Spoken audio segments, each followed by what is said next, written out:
Hello दोस्तों, मेरा नाम सुजीत है। मैं कानपुर का रहने वाला हूँ और गाजियाबाद में नौकरी करता हूँ। मेरे साथ ये घटना कुछ समय पहले मेरे दोस्त की बहन की शादी में हुई थी। वह जून 2 शायद का महीना था। कोरोना के बाद धीरे धीरे सब कुछ खुल रहा था। उसी समय कानपुर में मेरे एक दोस्त की बहन की शादी थी। उसने मुझ पर बहुत ज्यादा दबाव डालकर छुट्टी आने के लिए कहा, चूंकि वो मैं मना ही ना कर सका। उसने यह भी कहा था कि उसकी माशूका भी आ रही है। मैं भी कोरोना की वजह से बहुत दिनों से घर से बाहर नहीं गया था, तो घूमने का मौका मिल गया था। इसी वजह से मैं शादी में जाने के लिए तैयार हो गया। मैं शादी के एक दिन पहले ही कानपुर पहुंच गया। जब मैं पहुंचा तो पता चला मेरे दोस्त की गर्लफ्रेंड प्रियंका कटियार, जो कानपुर देहात के गांव में रहती थी, वो अभी आने ही वाली थी करीब। 1 घंटे बाद वो भी आ गई। प्रियंका एक बहुत ही खूबसूरत लड़की थी। वो लगभग 20 साल की थी। मैंने आज से पहले उसे कभी नहीं देखा था। वो इतनी ज्यादा खूबसूरत थी कि मैं उसे देखते ही उस पर फिदा हो गया। उस दिन सब काम खत्म होने के बाद मैं खाना खा फ्री हुआ और अधिक गर्मी की वजह से छत पर सोने के लिए चला गया था। रात में करीब मैंने धीरे से आंखें खोली तो देखा कि आकाश प्रियंका को लेकर छत पर बने एक कमरे में ले जा रहा था। उधर घर का कुछ पुराना सामान और शादी से संबंधित कुछ सामान रखा हुआ था। मैं तुरंत समझ गया कि रात के 1 बजे गर्लफ्रेंड को कमरे में क्यों ले जा रहा है, पर मैं अपनी आंख बंद करके के लेटा रहा। उनके कमरे में जाने के करीबन 5 मिनट बाद मैं भी उठकर वहां गया तो देखा दरवाजा अंदर से बंद हो गया था। मैंने जब दरवाजे के बने ऊपर खिड़की से झांक कर देखा तो वो दोनों चसचिल कर रहे थे। फिर वो दोनों काम खत्म करके बाहर आने लगे तो मैं जल्दी से वापस अपनी जगह पर जाकर लेट गया और सोने की एक्टिंग करने लगा। उनके जाने के बाद मेरा भी मन प्रियंका के माया जाल में पड़ने लगा। मैं रात भर प्रियंका के बारे में सोचता रहा और करवटें बदलता रहा। फिर सुबह 4 बजे नींद आई और मैं सो गया।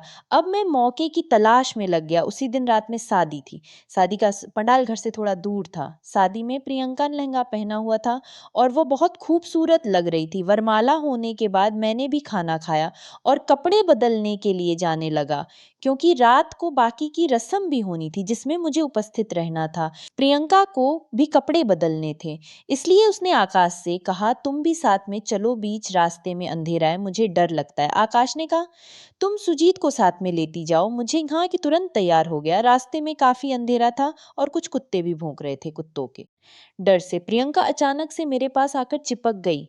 मैंने भी मौका देखकर उसे पकड़ लिया। वो गुस्से में बोली, है क्या बदतमीजी है? मैंने कहा ये तो कुछ भी नहीं है, मैंने तो कल रात को छत पर ना जाने क्या क्या देखा है। वो अनजान बनती हुई बोली, तुमने ऐसा क्या देखा है? मैंने अपना मोबाइल निकालकर उसे, उसकी रात डिलीट करो। मैंने कहा डिलीट हो जाएगी, लेकिन मुझे क्या मिलेगा? प्रियंका बोली, कुछ नहीं, और घर की ओर चलने लगी। मैं भी धीरे धीरे उसके पीछे चलने लगा। वो घर आ गई और कमरे में कपड़े बदलने के लिए चली गई। फिर अचानक से उसने कमरे में से आवाज दी, सुजीत 1 मिनट अंदर आना। मैं जब अंदर पहुंचा तो वो लहंगे में थी। मैंने पूछा, हाँ बोलो क्या काम है? तो वो बोली, तुम्हें क्या चाहिए? मैंने कहा तुम क्या दे सकती हो? प्रियंका बोली, अगर तुम्हें वो मिल जाए तो तुम वीडियो डिलीट कर दोगे ना? मैंने बोला वो नहीं दोगी, तब भी वीडियो तो डिलीट कर दूंगा। बस मुझे इतना कहना है कि मेरे पास तुम्हारे आशिक से बड़ा वाला है और मैं देर तक मेहनत भी कर सकता हूँ। उसने मेरी तरफ घुरकर देखा और दरवाजा बंद कर दिया। फिर मैंने जबरदस्त जस्ट चिल किया। उसके बाद मैंने बोला चलो अब चलते हैं। उसने कहा ओके तुम बाहर जाओ, मैं जल्दी से तैयार हो जाती हूँ। मैं बाहर जाकर खड़ा हो गया। वो भी 5 मिनट में तैयार होकर बाहर आ गई। मैं उसके हाथ में हाथ डाला और उसके साथ वापस शादी वाली जगह के लिए चल दिया। वो कहने लगी तुम सच में मुझे बहुत पसंद आए। कल तुम मेरे चलना, मेरी फ्रेंड के कमरे पर चलकर एंजॉय करेंगे। मैंने इसे थैंक्स कहा और कुछ ही देर में हम दोनों शादी के पंडाल में आ गए। शादी के दूसरे दिन मैं फ्री हो गया था। मैंने प्रियंका की तरफ देखा तो उसने मुझसे कहा तुम पहले यहाँ से निकल जाओ। मैंने कहा, फिर तो उसने मुझे अपना नंबर देते हुए कहा कि तुम मुझे दोपहर में दो 16 बजे कानपुर बस स्टॉप पर मिलना। मैंने कहा ठीक है। सवेरे 9 बजे मैं अपने दोस्त के घर से निकल गया और कानपुर बस स्टॉप जाकर उसका इंतजार करने लगा।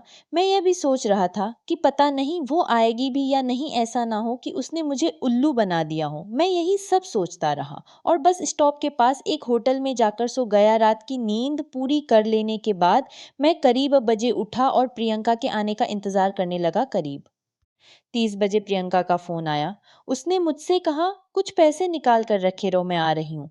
रास्ते में हूँ। मैंने पूछा कितने पैसे, तो उसने कहा ज्यादा नहीं, सिर्फ 1000 ही निकाल कर रख लो, मुझे कुछ शॉपिंग करनी है। मैं जल्दी से एटीएम से पैसे निकाल कर प्रियंका का इंतजार करने लगा। वो करीबन 6 बजे उसने सिंपल सा सलवार सूट पहना हुआ था और हल्की गुलाबी रंग की लिपस्टिक लगाई थी। इस साधारण सी ड्रेस में भी वो बहुत खूबसूरत लग रही थी। उसने बाल खुले रखे थे। मैंने उससे जग की पूछकर ओला टैक्सी बुक कर दी और उसके आने का 10 मिनट में टैक्सी करने लगे। 10 मिनट में टैक्सी भी आ गई। प्रियंका मुझे इंदिरा नगर अपनी एक सहेली के यहाँ ले गए चिंता। जब हम दोनों सुमन के कमरे पर पहुंचे तो उसने सुमन से कहा, यह मेरा फ्रेंड है, अभी थोड़ी देर में चला जाएगा। सुमन हम लोगों के लिए कोल्ड ड्रिंक लेने अंदर चली गई तो प्रियंका ने मुझसे पैसे मांगे। मैंने प्रियंका को पैसे दे दिए, तभी प्रियंका अंदर गई और उसने सुमन को पैसे देकर कहा कि तुम शॉपिंग कराओ, मुझे इससे कुछ काम है, जब आना तो फोन कर लेना। सुमन समझ गई कि क्या मामला है। अगले 5 मिनट में ही सुमन तैयार होकर निकल गई। उसके जाने के बाद मैंने प्रियंका से पूछा कि वह कहाँ चली गई। उसने मुझे 8,000 वापस देते हुए बताया कि मैंने उसे 2,000 शॉपिंग के नाम पर दे दिए हैं। वह शॉपिंग टेंशन नहीं है। मैं उसकी इस चतुराई पर फिदा हो गया और उसके लिए मेरे मन में बना गलत भाव भी खत्म हो गया। फिर मैंने उठकर दरवाजे को अंदर से बंद कर दिया और सारे पर्दे भी खींच दिए। सब कुछ हो जाने के बाद हम दोनों नहा धोकर तैयार हो गए। तब तक शाम के 7 बज चुके थे। फिर प्रियंका ने फोन करके सुमन को भी बुला लिया। प्रियंका ने मुझसे कहा, तुम्हारे साथ बिताए हुए पल मुझे हमेशा याद रहेंगे। उस दिन के बाद से आज तक हम लगभग 15-20 बार मिल चुके हैं। दोस्तों, आपको मेरी यह कहानी कैसी लगी कमेंट करके जरूर बताएं। वीडियो पसंद आई हो तो वीडियो को लाइक और शेयर करें और अगर हमारे चैनल पर पहली बार आए हो तो चैनल को सब्सक्राइब जरूर करें।